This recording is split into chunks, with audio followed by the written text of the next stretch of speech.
하나님께서 우리를 불러주신 데에는 목적이 있습니다. 우리를 교회로 불러주신 데에도 목적이 있습니다. 왜 교회로 불러주셨습니까?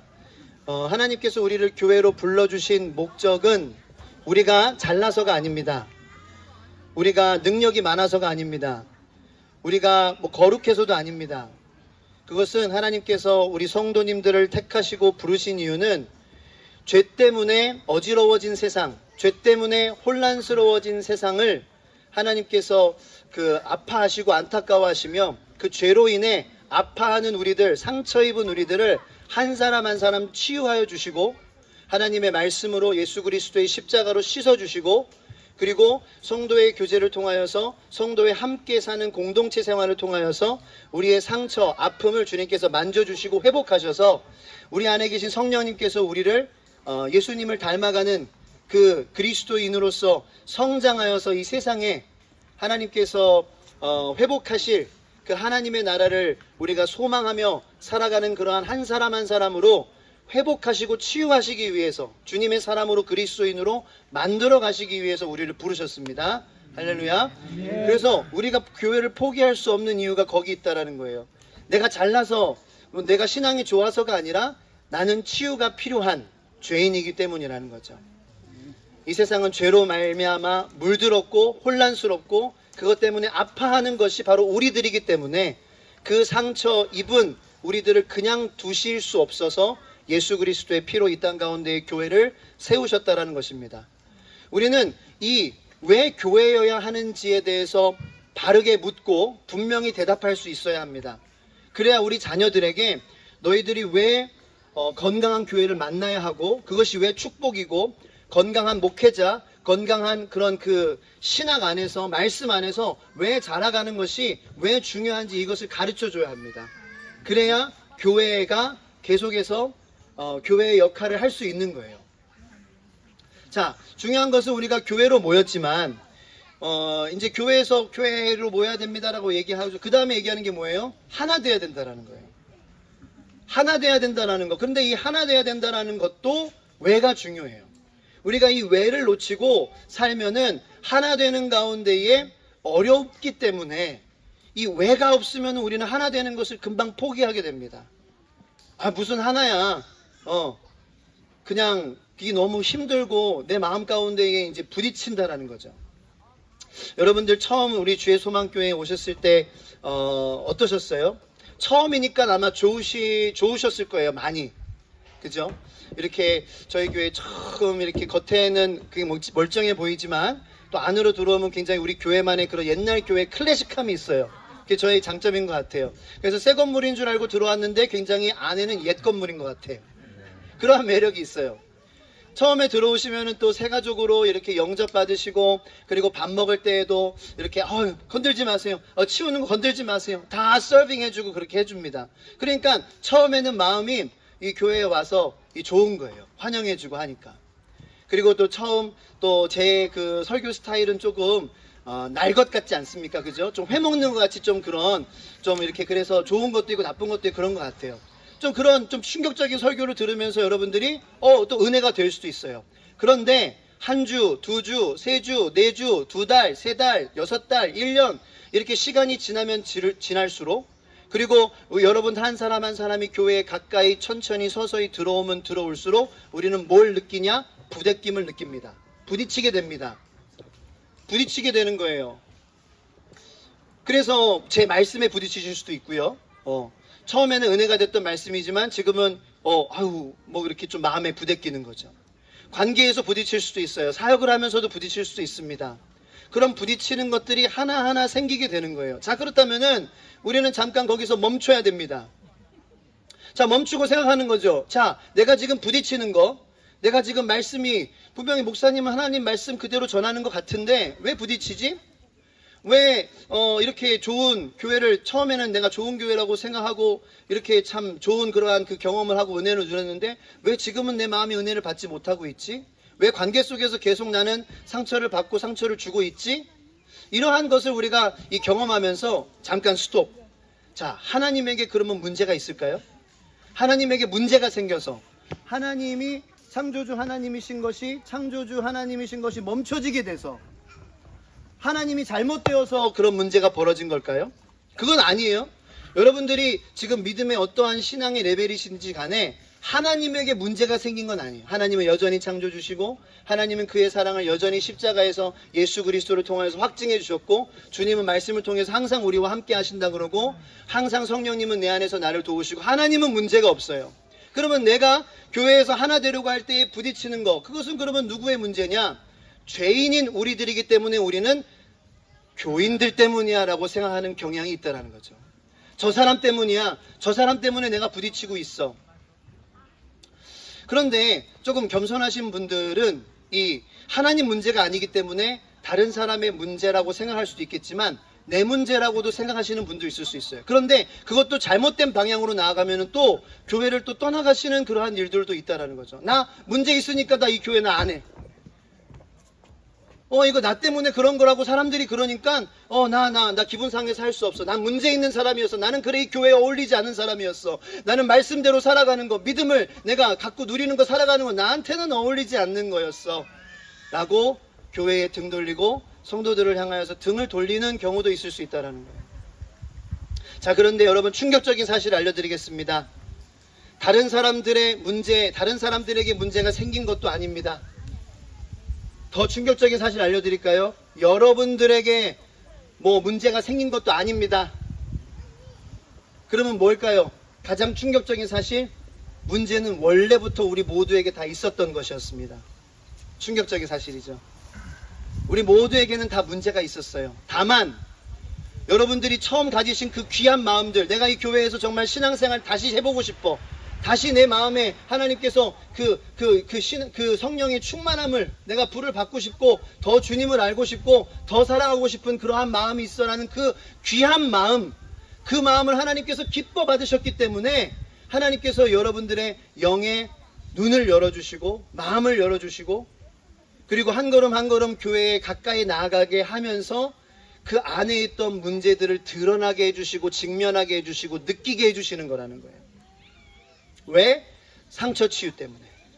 여러분들을 치유하시고 회복하셔서 그리스도인으로서 성장하게, 그리고 하나님의 나라에 걸맞는 그러한 사람으로 만들어 가시기 위해 하나님은 이미 있던 문제지만 우리가 덮어놨던, 우리가 외면했던, 우리가 피해왔던 문제들을 우리 가운데서 보이게 하시고 직면하게 하신다는 거예요. 그것이 하나님의 계획 안에 이루어져 가고 있는 그 공동체의 모습이라는 것입니다.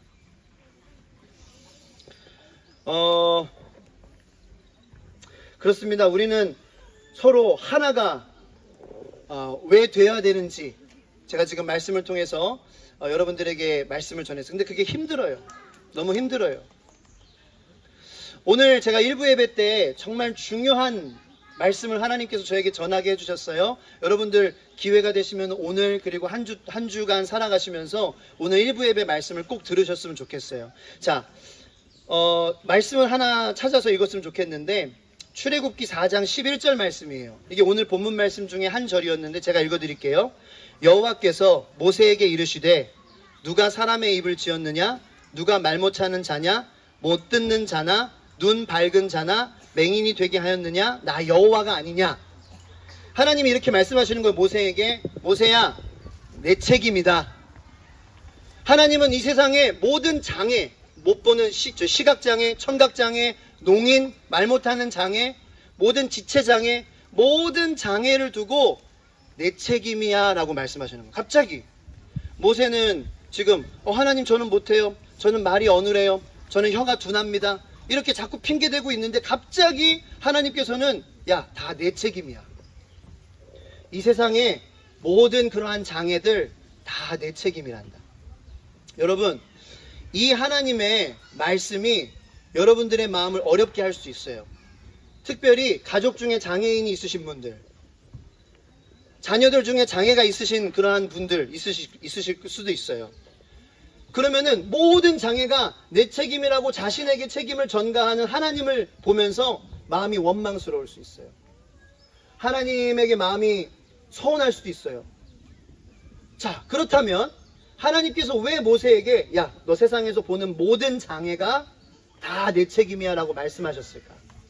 하나님께서 여러분들의 믿음을 떨어뜨리게 하기 위해서, 괴롭게 하기 위해서는 절대 아니에요. 왜냐하면 이사야 41장 10절 말씀에 두려워하지 말라, 내가 너와 함께함이라, 놀라지 말라, 나는 내 하나님이 됨이라, 내가 너를 굳세게 하리라.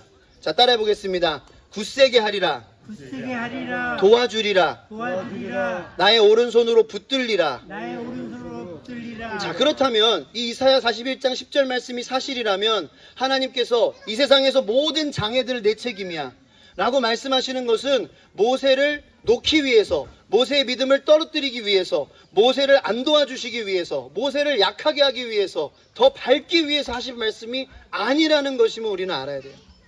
자, 여러분, 하나님께서 모든 것은 내 책임이다 라고 말씀하시는 이것이 힘들 수 있어요. 여러분들의 마음 가운데의 원망, 지금 일어나고 있는 이거 하나님 책임이라고, 지금 내 마음이 아픈 거 하나님 책임이라고, 내 삶에 있는 장애, 내 자녀에게 있는 장애 하나님 책임이라고, 하나님 어떻게 그럴 수 있어? 이렇게 마음을 가지실 수 있어요. 그런데 하나님께서 이 허들을 주신 이유는, 이 허들을 여러분들이 넘으시면은 하나님께서 여러분들에게 전보다는 비교할 수 없는 흔들리지 않는 믿음을 주실 거라는 것입니다. 아멘. 쉽게 움직이지 않는 믿음을 주실 거라는 거예요. 아멘.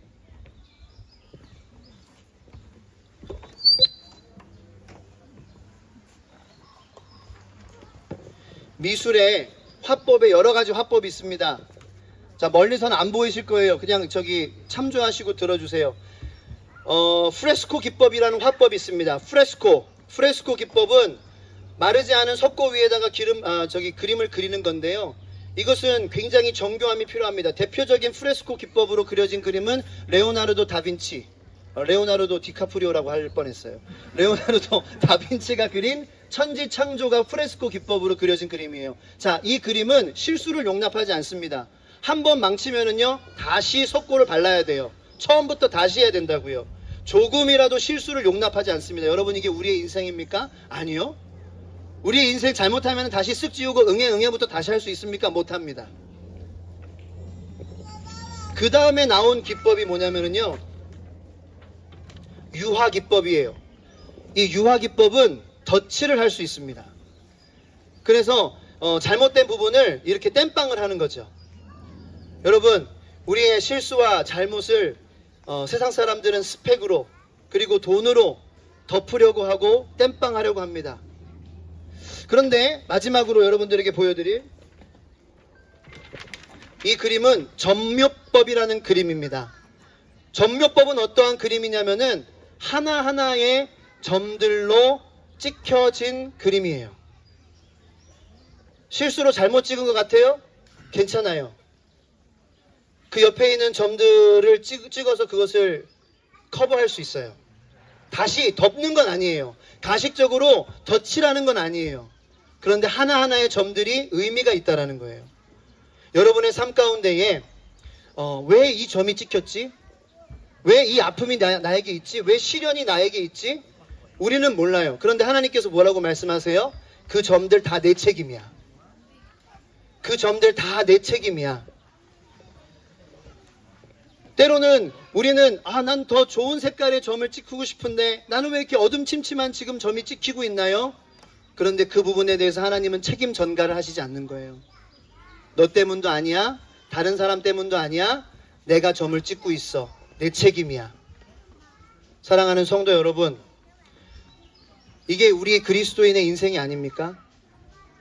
여러분의 삶 가운데에 찍히는 모든 점들 하나님께서 지금 찍어주시고 계시고, 그 모든 점들은 다 의미가 있는 줄로 믿으시길 축복합니다. 아멘. 이게 그리스도의 복된 그리스도인의 인생의 그림이라는 거예요. 하나님께서는 왜 모세에게 내 책임이야, 모든 장애, 너의 삶에 있는 모든 어려움들 내 책임이야 라고 말씀하셨을까요? 지금 네 삶에 있는 아픔과 어려움들, 그 점들 내가 찍고 있고, 내가 주권자로서 다 찍었을 때에는 너 이렇게 아름다운 완성된 작품의 그림으로 내가 완성할 거야 라고 말씀하시는 거라는 거예요. 여러분, 우리가 주님의 몸된 교회로서 하나가 되려고 할 때에 우리의 마음이 힘듭니다. 어려운 일입니다. 하나가 되는 건 굉장히 어려운 일입니다. 그럼에도 불구하고 우리가 포기하지 않아야 될 이유, 바로 거기서 찾을 수 있다는 것입니다. 여러분, 내가 부딪힐 때요, 내가 관계 속에서 부딪히고 내 신앙생활이 잘 되지 않고 내가 말씀에 부딪히고 그럴 때 그거 여러분 책임 아니라는 거예요. 여러분 책임 아니래요. 그 사람 책임도 아니에요. 그 사람 때문도 아니에요. 하나님 때문이에요. 하나님이 그 점 찍고 계신 거예요. 근데 그 점이 싫어요? 싫어한다고 피해서 없어지진 않아요. 여러분, 문제가 있는데 우리는 죄인이라, 죄에 있는 세상이라, 이 죄 많은 세상에서 죄로 인하여서 힘들어져 가고 있는 세상 가운데에 우리가 교회를 버린다고 문제가 없어지지 않아요. 내가 어려워하는 그 사람을 안 본다고 문제가 없어지지 않아요. 다만 외면하고 살 뿐이에요. 근데 주님은 여러분들의 삶이 그런 삶을 살기를 원치 않으시는 거예요. 왜냐하면 여러분들을 사랑하니까. 그 문제의 짐의 무게는 여전히 느끼면서 살아갈 거니까. 그거를 스펙으로 덧칠하려고 하고 세상 방법으로 덧칠하려고 해도 여전히 그 밑에 깔린 문제들 때문에 여러분들은 계속 힘들어할 수밖에 없는, 우리들은 연약한 죄인이기 때문에, 그래서 하나님께서는 굳이 그런 저희들을 불쌍히 여기셔서 하나님의 교회로 불러주시고 하나 되라는 명령을 우리에게 주셨다는 것입니다. 아멘. 여러분, 한번 옆에 있는 분들에게 이렇게 고백하겠습니다. 당신 책임도 아닙니다. 당신 책임도 아닙니다. 내 책임도 아닙니다. 책임도 아닙니다. 하나님 책임입니다. 하나님 책임입니다. 하나님이 당신을 사랑하십니다. 하나님이 당신을 사랑하십니다. 하나님이 당신을 나를 위해 보내셨습니다. 하나님이 당신을 나를 위해 보내셨습니다. 그래서 마지막으로 20편 133편에 나오는 이 형제여, 뭐예요? 형제가 연합하여 동거함이 어찌 그리 아름다운, 여러분, 아름다운 그림으로 만들어져 가기 때문에 연합해야 된다는 거예요. 아멘. 연합하는 게 힘들죠. 힘들어서 안 한다고 해서 그 우리의 문제가 없어지지 않는다고요. 그런데 2절 3절을 보면은 그 하나 되려고 하는, 가정이 믿음 안에서 말씀으로 하나 되려고 하는, 성도들이 교회 안에서 하나 되려고 하는, 예수의 복음 들고 세상 사람들에게 나아가 하나님께서 당신을 사랑하십니다, 하나님과 하나 되십시오라는 메시지를 전하는 것을 포기하지 않으면은 2절 3절의 복이 여러분들의 것이 된다는 거예요. 머리에 있는, 다 같이 읽겠습니다. 머리에 있는 보배로운 기름이 수염, 곧 아론의 수염에 흘러서 그의 옷깃까지 내림같고, 기름이 잘잘잘잘잘잘 흐르는 여러분들 되시길 축원합니다. 아멘. 그게 연합하는 것을 포기하지 않는 여러분들의 삶이라는 거예요. 기름이 흘러 넘친다. 여러분, 이 성경에서 기름은요, 권위를 뜻하고요, 자질을 뜻하고요, 능력을 뜻합니다. 하나 되려고 할 때 하나님께서 그러한 성령의 기름을 부어주실 줄로 믿습니다. 아멘. 그리고 3절에 헐몬의 이슬이 시온의 산들에 내림 같도다. 거기서 여호와께서 복을 명령하셨나니 곧 영생이로다. 여러분, 교회가 연합하려고 하는 것, 그것은 너무나도 좋은, 당연한 겁니다. 바른 길로 가고 있다는 거예요. 연합하는 것 때문에 힘들어하는 거 하나님이 내 책임이다라고 말씀하십니다. 내가 그 점을 찍고 있어. 너를 작품으로 만들어낼 거야. 여러분, 힘들어도 우리가 하나 되는, 연합하는 이 우리의 상처가 치유되는, 회복되는 그 복을, 그리고 이 영생에 걸맞는 삶으로 주님께서 여러분들을 만들어 가시는 이 과정을 여러분들 경험하시면서 우리 주의 소망교회 안에서 행복하고 즐거운 그러한 신앙의 삶을 같이 누리기를 예수님의 이름으로 축원합니다. 아멘. 기도하겠습니다. 하나님, 왜 연합해야 합니까? 힘듭니다. 왜 동거해야 합니까? 어렵습니다. 나 때문인 것 같고 저 사람 때문인 것 같습니다. 그런데 주님은 모세에게 말씀하셨습니다. 내 책임이야. 이 세상의 모든 장애, 네 안에 있는 모든 어려움 내 책임이다. 너 탓하지 마. 그리고 남 탓하지 마. 나를 탓해라. 근데 나를 탓하면서 좀 알았으면 좋겠어. 내가 왜 이것을 너에게 경험하게 하는지. 왜냐하면 이 문제는 항상 너와 함께 할 것이기 때문이야. 네가 도망갈 수 없어. 그런데 나는 치료하는 하나님이야. 너를 굳세게 할 하나님이야. 너를 회복하게 할 하나님이야. 너를 하나님의 나라에 맞춰서 그 하나님의 나라화 시킬 하나님이야. 주님께서는 그렇게 말씀하십니다. 주님, 그러므로 모든 책임을 자기의 것으로 돌리시는 하나님 되어주셔서 감사합니다. 내 책임이라고 나한테 이렇게 주시지 않아서 감사합니다. 하나님 자신 책임이라고 다 책임을 다 전가시키시니 감사합니다. 아멘. 그 모든 세상의 모든 책임을 지고 죄의 책임을 지고 십자가에서 죽으신 그 예수님을 더 알기 원합니다. 아멘. 우리 서로 연합함으로 주님의 마음을 알게 하시고 주님의 주권 가운데에 그렇게 하나씩 점이 찍히며 아름다운 작품으로 만들어져 가고 있는 우리 한 사람 한 사람임을 고백하게 하여 주시옵소서. 그렇게 서로 위로하게 하시고 오늘 또 오고 가는 말 가운데에 긍휼의, 은혜의, 그리고 용서와 자비와 화평의 말들을 우리가 서로 하는 그러한 하루가 되게 하여 주시옵소서. 아멘. 감사드리고 예수 그리스도의 이름으로 기도합니다. 아멘.